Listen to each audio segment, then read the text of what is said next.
Hello' guys, মুখৰ অৱস্থা লাগি কেনেকুৱা লাগিছে। 5:30 আউটিং শেষ হয় আমাৰ, আৰু এতিয়া বাজিছে 5:24। জল্দি জল্দি আহিছোঁ, আৰু যিহেতুকে আমি খোজকাঢ়ি যাওঁ, খোজকাঢ়ি আহোঁ, এক্সাৰচাইজো হয় সেইকাৰণে। আৰু তো এতিয়া কি কি বস্তু আনিছোঁ আপোনালোকক মই ভাবিছোঁ এবাৰ দেখাওঁ পটককৈ।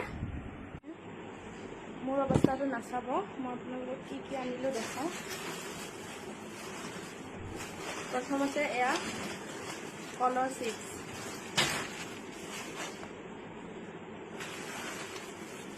পাঁচ পেকেট মোৰ কাৰণে। বহুত গৰম লাগিছে, বহুত গৰম লাগিছে। তাৰপিছত এয়া পিঁয়াজ আনিছোঁ, মানে বহুত দিনৰ কাৰণে আনি থৈছোঁ একেলগে, আৰু যিহেতুকে কমতে পাইছোঁ। আমাৰ দাদাজন বহুত আমাৰ লগত চিনাকি হৈ গৈছে। এয়া 20 টকা আনিছোঁ, এইখিনি বহুত কেইদিন যাব, বহুকেইদিন মানে মোৰতো এমাহতকৈ বেছিয়ে যাব।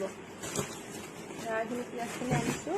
তাৰপিছত যিহেতুকে ৰাস আৰম্ভ হ'বলৈ ধৰিছে, ৰাসৰ পৰা অকণমান নিমকি আনিছোঁ, বেছি আনা নাই, 20 টকা মানৰ আনিছোঁ। তাৰপিছত আৰু আজি যিহেতুকে চিমজু খাম, তাৰ কাৰণে এয়া তেৰেমেৰে, এয়া মিমি আৰু চিপছ।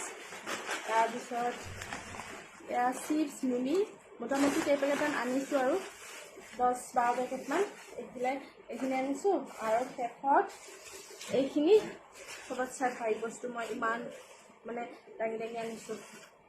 এইটো ফুলকবি, চৰি, ফুলকবি নহয়, বন্ধাকবি।